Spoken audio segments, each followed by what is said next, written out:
Primeira coisa que eu quero conversar com vocês é, hoje no Brasil, a licitação é regulamentada pela Lei 8.666 e pela Lei 10.520 como normas gerais. Estados e municípios podem editar leis específicas, tá? E a norma geral de licitação, de cara, já diz que estão obrigados a licitar tanto os entes da administração direta, quanto os entes da administração indireta, também os fundos especiais e os demais entes mantidos ou subvencionados pelo dinheiro público. Ou seja, a princípio, todo mundo que recebe dinheiro público para contratar precisa licitar. Eu falo a princípio porque tem as hipóteses de experiência e inexigibilidade, mas a princípio, toda vez que a administração contrata, primeiro, ela realiza um prévio procedimento licitatório. Né? E você vai me dizer, para quê? 3 finalidades na licitação hoje. Tá? Antigamente eram 2, hoje a gente tem 3, com a alteração feita no final do ano passado. A primeira finalidade da licitação, indiscutível, é a busca pela proposta mais vantajosa. Né? Antes de qualquer coisa, a administração licita para encontrar a melhor proposta. Primeira ideia é essa. A ideia da licitação é a busca pela proposta mais vantajosa. Além disso, a administração licita para a garantia da igualdade, da isonomia. Ou seja, é o raciocínio que qualquer um de nós que queira pode contratar com o poder público. O Estado não escolhe as pessoas que contratam com ele, vai contratar aquele que sair vencedor na licitação. Hoje, nós temos uma terceira finalidade, que é o desenvolvimento nacional, trazido pela Lei 12.349 no final do ano passado, algumas preferências a produtos manufaturados, e aí ficamos com essas 3 finalidades. A busca pela proposta mais vantajosa, isonomia e desenvolvimento nacional também como finalidade da licitação. Certo? Antes de mais nada, eu queria dizer a vocês o seguinte. Quando eu falo em licitação, eu tenho, a princípio, algumas coisas bacanas para a gente conversar. A primeira é a ideia de que, dentro do procedimento licitatório, nós temos 2 garantias básicas, que são as garantias de vinculação ao instrumento convocatório e a garantia de julgamento objetivo. O que é isso? A vinculação ao instrumento convocatório estabelece que, quando a administração publica o edital, a administração, fica vinculada ao próprio edital que ela publicou. Então, o edital estabelece todas as normas da licitação, normas que obrigam tanto os licitantes quanto a própria administração pública. Todo mundo obediente às regras estipuladas pelo edital, certo? E aí, pessoal, eu quero que você entenda que o edital estabelece todas as normas da licitação, inclusive o critério de escolha de vencedor, que tem que ser feito de forma objetiva, né? O que a gente chama de julgamento objetivo. Ou seja, no momento que você pega o edital da licitação e lê, você já sabe o que precisa fazer para ganhar a licitação. Não há surpresa. Não há surpresa dentro do procedimento licitatório. Tá? A ideia é essa. O edital de licitação estabelece todas as normas de licitação, inclusive o critério de julgamento, que pode ser 4, que a gente chama de tipos de licitação, né? Não é modalidade. Modalidade é concorrência, convite. Tipos, diz respeito ao critério de julgamento, vai ser menor preço, ou melhor técnica, ou técnica e preço, o maior lance. Né? Então, o edital estabelece os critérios de escolha do vencedor. Um desses critérios vai ser previsto no edital e vai ser obedecido pelo licitante. Ou menor preço, ou melhor técnico, ou técnica e preço, o maior lance. Certo? E aí, pessoal, no momento em que esse edital é publicado, a licitação se inicia, estabelece um prazo mínimo, né, e marca para abrir os envelopes. E aí eu tenho o meu terceiro princípio, que é o sigilo das propostas. Ou seja, no momento que o edital é publicado e marca uma data para abrir os envelopes, até a data marcada para abertura de todos os envelopes em conjunto, um licitante não pode saber da proposta do outro. A regra é essa. As propostas são sigilosas até uma data marcada para abertura de todas elas em conjunto. Bacana? Deixa eu lhe dizer uma coisinha.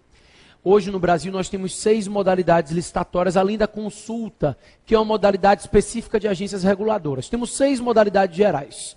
Concorrência, tomada de preço e convite, concurso, leilão e pregão. As 5 primeiras modalidades previstas na 8666, o pregão na 10520. Tá? Então, concurso, concorrência, tomada de preço e convite, concurso, leilão e pregão. A concorrência, a tomada de preço e o convite são definidas em razão do valor do contrato. Tá? A concorrência para valores muito altos, a tomada de preço para valores médios e o convite para valores bem mais baixos. Por quê? Na medida em que eu diminuo a concorrência, eu restringo a competição. É assim, ó. Na concorrência, qualquer pessoa pode participar. Na tomada de preço, não. Só quem participa são os cadastrados ou aqueles que manifestarem interesse ou aqueles que se cadastrarem com 3 dias de antecedência. Já o convite, quem participa são os convidados ou os cadastrados que manifestarem interesse com 24 horas de antecedência. O que eu estou lhe mostrando? Eu estou lhe mostrando que na concorrência qualquer pessoa participa, por isso ela é obrigatória para contratos de valores muito altos. Na tomada de preço já restringi um pouquinho a competição, por isso ela é possível para valores médios, porque só participa quem já está cadastrado no órgão, ou quem se cadastrar com 3 dias de antecedência pelo menos. E no convite eu diminuo mais ainda a competição, porque o convite só quem participa é o convidado, ou o cadastrado que manifestar interesse com pelo menos 24 horas de antecedência. Por isso eu só posso utilizar o convite para valores bem mais baixos. Aprende uma coisa, não esquece mais. Em licitação, quem pode o mais, pode o menos.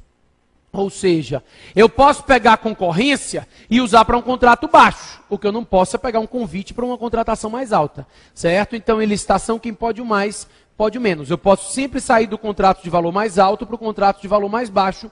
Desculpa, para licitação usar a licitação de valor mais alto para contrato de valor mais baixo. O que eu não posso é o contrário.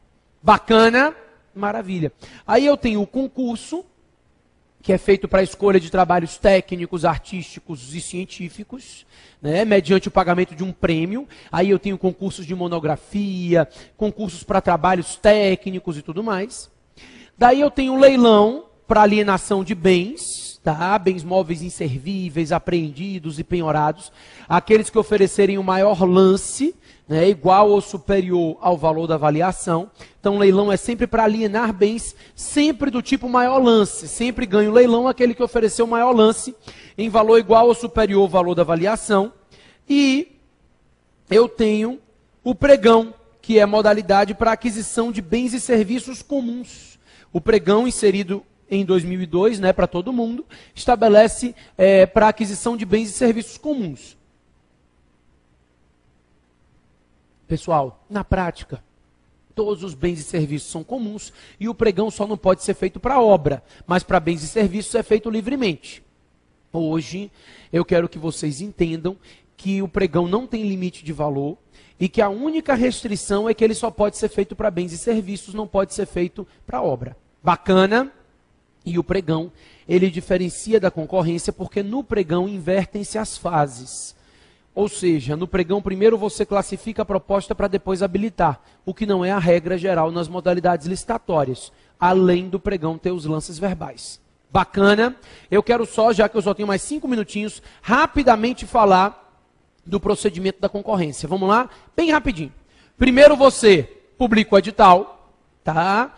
E aí o edital é publicado em diário oficial, jornal de grande circulação e marcam a data para os licitantes aparecerem. Vão aparecer os licitantes com 2 envelopes lacrados. Um com documentação e outro com proposta.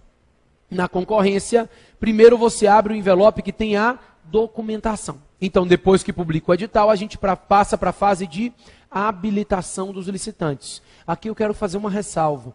Pessoal, só pode habilitar os licitantes com os requisitos que a lei estabelece. Tá? Não é possível estabelecer critérios que restringam a competição fora dos limites da lei. Tá? Então, a Lei 8666 estabelece que para o licitante estar habilitado, basta ele comprovar regularidade fiscal, qualificação técnica, qualificação econômico-financeira, habilitação jurídica e não exploração de trabalho infantil, né? Respeito ao artigo 7º, 33 da Constituição. Se o sujeito comprovar os 5 requisitos, ele está habilitado. O que eu estou lhe dizendo? Não se pode exigir para participação no certame mais coisas do que o que será necessário para a realização do contrato. Porque se você fizer isso, você está restringindo a competição fora dos limites da lei. Tá, pessoal? Então, por exemplo, até Pouco tempo atrás caiu no advogado da Petrobras uma questão assim, que dizia, tem um mês a prova do advogado da Petrobras, o município queria contratar uma empresa para fazer uma quadra na pracinha, e aí como exigência botou que o sujeito tinha que provar que já tinha feito um ginásio poliesportivo. Ou seja, para fazer uma quadra na pracinha, ele não precisa ter feito um ginásio poliesportivo. No momento que a administração exige mais do que o que ela precisa, ela frustra a competição e aí ela frauda o procedimento licitatório. Tá? Então não é possível exigir para a participação do certame ou para a licitação nenhum documento que não seja efetivamente necessário à realização do contrato. Bacana? Dá uma olhadinha, inclusive, no 30, parágrafo 5º da 8666, que diz mais ou menos isso. Seguinte, só para a gente fechar. Depois que você habilita, os licitantes são classificados. Aí é feita uma análise de proposta, né? Classificação e julgamento com base em elementos objetivos, menor preço, melhor técnica, bem tranquilo. Depois da classificação, passa-se para a fase de homologação. Seguinte, da fase de habilitação e da fase de classificação cabe recurso. O prazo é 5 dias úteis e eles têm efeito suspensivo, certo? Da fase de habilitação e da fase de classificação, recurso de 5 dias úteis com efeito suspensivo. Daí, depois que classifica, homologa, que é quando a comissão acaba o trabalho, devolve para a autoridade responsável pelo órgão que vai homologar. Homologar é dizer o quê? Está tudo certinho, verificar o procedimento licitatório e chancelar esse procedimento. Essa é a ideia da homologação. Pessoal, a homologação, ela não vai ser feita necessariamente. Por quê? Chega nessa fase, a autoridade verifica o procedimento. Se tiver algum vício, anula. Se não houver interesse público, revoga. Tá? Então, a homologação é uma das possibilidades. Nessa fase, pode ser feita anulação ou revogação do procedimento licitatório. Tá? Se anular ou revogar, 5 dias úteis para recurso também. Tá? Então, se não homologar o procedimento licitatório, da anulação ou revogação, cabe recurso 5 dias úteis. Aqui já não tem mais efeito suspensivo. Depois que homologa, passa-se para a adjudicação, que é o que? Dar ao vencedor o título de vencedor. Adjudicar não é contratar. Tá? Então, ó, publica o edital, habilita, classifica, homologa e adjudica. Depois que adjudica, a administração não é obrigada a contratar, mas caso ela queira contratar, só pode contratar com o vencedor da licitação. Isso é o que a gente chama de adjudicação compulsória. Tá? A administração não é obrigada a contratar depois que ela adjudicou, mas se ela quiser contratar, ela só vai poder contratar com o vencedor da licitação. Estamos entendidos? Maravilha. Já o vencedor da licitação, se ele for chamado a contratar dentro do prazo de 60 dias contados da abertura do envelope de proposta, se ele for chamado dentro de 60 dias, que é o prazo que vale a proposta dele, ele não pode se negar a contratar com o Estado, certo? Sob pena de sofrer sanções. Se ele não contratar, a administração chama o segundo e ela vai chamar o segundo que só pode contratar na proposta do primeiro. Claro que o segundo não é obrigado a cumprir a proposta do primeiro, mas ela chama o segundo para saber se ele tem condições de cumprir a proposta do primeiro. Bacana?